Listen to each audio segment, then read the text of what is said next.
Have you ever ignored a warning because it scared you?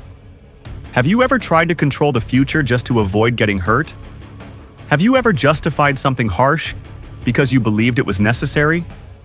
In our daily lives, we call that being practical. But at what point does practical become monstrous?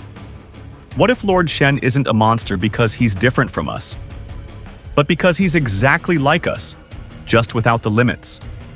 This is the fifth and final chapter of Arc 6, Mandate of Heaven, our exploration of destiny, power, and the rulers who believe the future belongs to them. We've examined tyrants who claimed destiny. Ozai believed the heavens chose him. Tai Lung believed fate owed him. Master Li believed authority shaped destiny. But Lord Shen? He doesn't claim destiny, he tries to kill it. And that makes him something entirely different.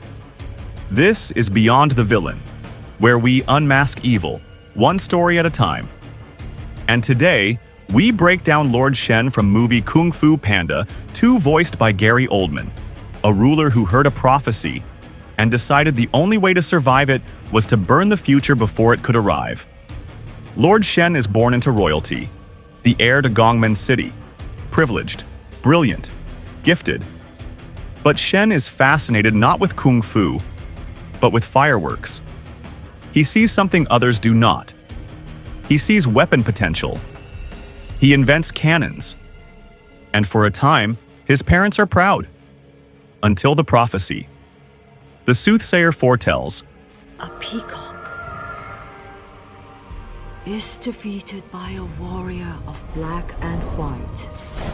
In that moment, fear replaces ambition. Destiny becomes threat. Instead of accepting the warning, Shen tries to eliminate it.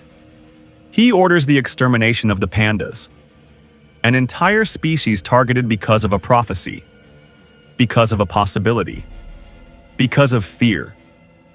And when his parents discover what he has done, they banish him. Not because he lost, but because he chose violence. That exile becomes his transformation. Shen no longer wants to rule, he wants control. Years later, Shen returns with an army and cannons. His goal is not simply conquest, it is modernization through domination. He tells, "You and your precious Kung Fu will die." And later, "Then China will know to bow before me." Shen believes that technology, not tradition, will define the future. And he believes eliminating threats before they emerge is rational. Control the future by destroying uncertainty. Here's the uncomfortable truth. From Shen's perspective, he is acting logically. If a prophecy predicts your death, wouldn't you try to prevent it? If a threat exists, wouldn't you eliminate it? Shen doesn't see genocide as cruelty. He sees it as survival. He tells Po, I scarred you for life." there is no rage in that line, only calm inevitability. To Shen, tragedy is collateral, and collateral is acceptable. Lord Shen embodies a dangerous mix of deterministic fatalism, Machiavellian pragmatism, preemptive utilitarian logic. He believes, if destiny threatens you, destroy it. First, let's discuss the fatalism. Fatalism is the belief that events are predetermined and unavoidable. Shen believes the prophecy is real. But instead of surrendering to it, he fights it.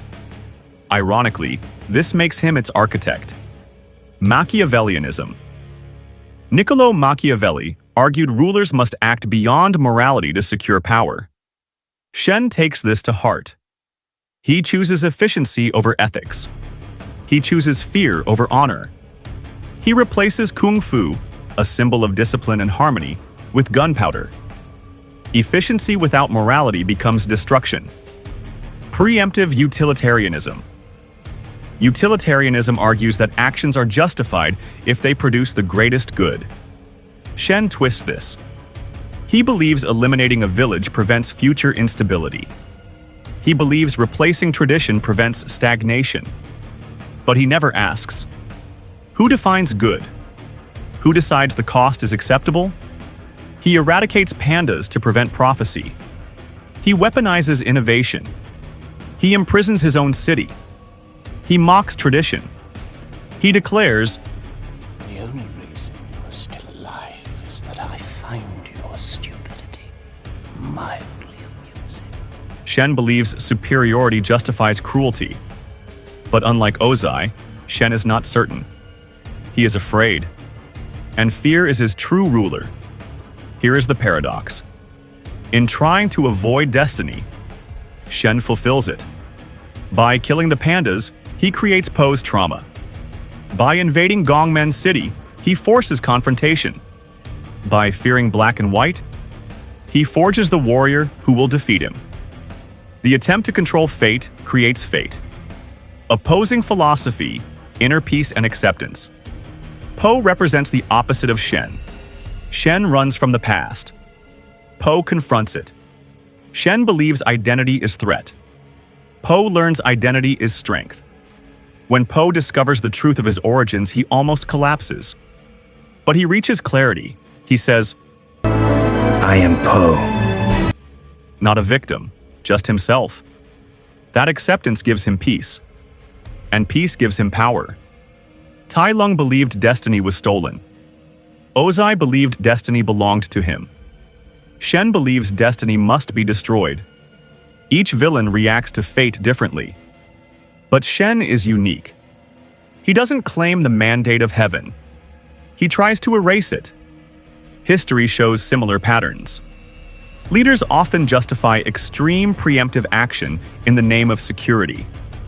Wars launched to prevent hypothetical threats. Communities targeted because of predicted instability. The logic sounds protective, but it often creates the very conflict it claims to prevent. Fear becomes self-fulfilling. What does Shen teach us today? We live in a world obsessed with prediction, data forecasting, risk assessment, preemptive strikes. We try to eliminate uncertainty, but uncertainty is part of being human. When fear of the future drives policy, compassion disappears. Shen's mistake is not innovation. It is isolation from empathy. Security without humanity becomes oppression.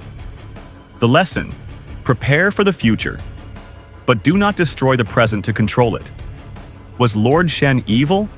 Or was he a child terrified of losing control? He heard a prophecy. He panicked.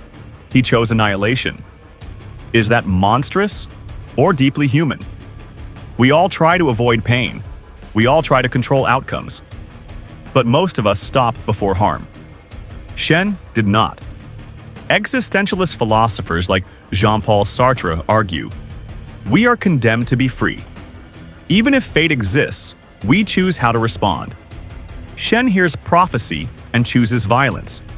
Po hears prophecy and chooses growth. Same prediction, different response. The difference is responsibility. In the final battle, Po redirects Shen's cannon fire. Shen sees defeat approaching. He just cannot accept loss. And in the end, he refuses to let go of the cannon. He dies crushed by his own weapon. The very tool meant to control destiny becomes his end. When you try to destroy fate, you become its instrument. Lord Shen is not chaotic. He is not insane. He is afraid. Afraid of prophecy. Afraid of vulnerability. Afraid of being powerless. His intent: prevent his own destruction. His outcome: ensure it. What makes Shen dangerous is not madness. It is rational fear without moral restraint. There is a grain of truth in his logic. Yes, threats exist. Yes, preparation matters. But when fear overrides compassion, power becomes cruelty, and philosophy becomes justification. Arc 6 ends with this warning. The mandate of heaven cannot be stolen, it cannot be erased, and it cannot be outrun. When rulers try to dominate destiny itself, they collapse beneath its weight. So let me ask you, was Lord Shen a monster or a frightened ruler who went too far? If you heard a prophecy predicting your downfall, would you accept it or try to destroy it? Do you think Shen was right or dangerously wrong? Let me know in the comments. This has been Beyond the Villain, where we unmask evil, one story at a time. Arc 6, Mandate of Heaven, is complete. And the next arc begins soon.